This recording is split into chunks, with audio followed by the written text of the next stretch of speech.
the 2011 Pan American Games that was in Guadalajara, Mexico, and the team, we had 1 gold, 1 silver.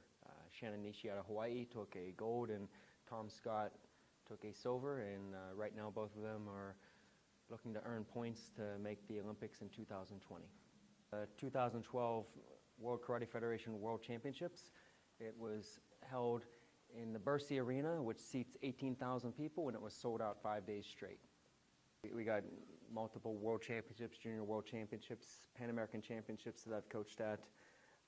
We have, this one was a Junior Pan American Championship in Brazil, and I had Douglas Bros, who's a 3-time world champion, come and do a training at my dojo, and I had him sign it there. He's one of the main people behind karate getting into the 2020 Olympics. He was featured at the Olympic Games in Rio on a lot of the televised stations, promoting karate, which a month later, karate got its vote that actually got us into the Olympics for 2020 for the first time.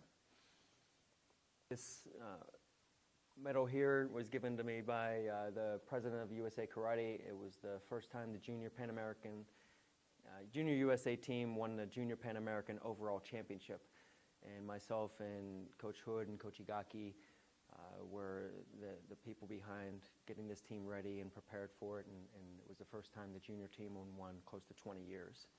This actually was the first time that I was named to the USA national coaching staff in 2005, and this was the first time that we went and traveled with the Junior USA team, and it was the first time in numerous years that they actually medaled overall. We took 3rd overall of the championship, and that was my first trip as a U.S. national coach, as well as Sensei Tommy Hood, who is now the USA head coach.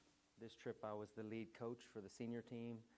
It was in Curacao, which is in the Caribbean, and it was the first time the senior USA team took the overall championship in 10 years.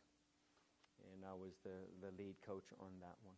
At this World Championships, I ended up taking 5th as a competitor. I just came up short of the bronze medal, and that was the last year I competed at a World Championship, because the following years where I got injured and was not able to compete and came to an end of my career.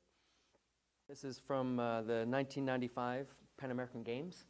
That was the first time that karate was entered into the multi-sport event, which is second to the Olympic Games, and I was a member of the first team ever to participate in that event, and I was one of the first males ever to medal at the Pan American Games. And then in 1999, we were taken to Cuba. We were the first time karate was ever in Cuba as a multi-country championship, where the United States was permitted by the government to go in and compete. And at this championship, I qualified to go to the 1999 Pan American Games. And interesting fact is that that's when the Baltimore Orioles went and did a exhibition game against the Cuban national team, and we're all in the same hotel. So it was the Baltimore Orioles and the USA national karate team, in 2 different sports, but all under one umbrella, the United States. This was my first international senior trip. I competed in the Pan American Championships in Rio de Janeiro. I ended up taking 5th place, and I was not even a black belt yet. And I competed against many champions, and at that event I didn't even know who I was competing against, and I ended up defeating the reigning world silver medalist in my division, and shocked the team, which I had no clue. I just wanted the fight. This was in 1997 Pan American Championships. I was the 5th and final fight, the determining fight for the Pan American Championship team fighting. In the semifinal, I was the 5th and deciding fight. I ended up winning, and then we went in and fought Cuba in the finals, and I was the 5th and deciding fight for that gold medal match, and that was the last time the United States, unfortunately, has won a gold medal as a team for fighting, and we're trying to get that, because that weight is on our shoulders, and I hate looking back. What is it, 21 years since we won last, and as a coach, I want to see my team win, and I don't want to be known as the last team to win it.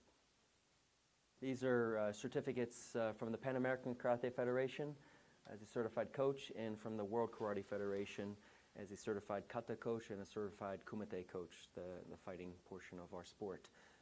There's only 5 people in the United States that have a double certification, and I'm one of them. And there, as you can see, there's not many people that are certified in the world at this time. There was only 288 for the kumite and 134 for the kata. And I was fortunate enough to get double certification, which is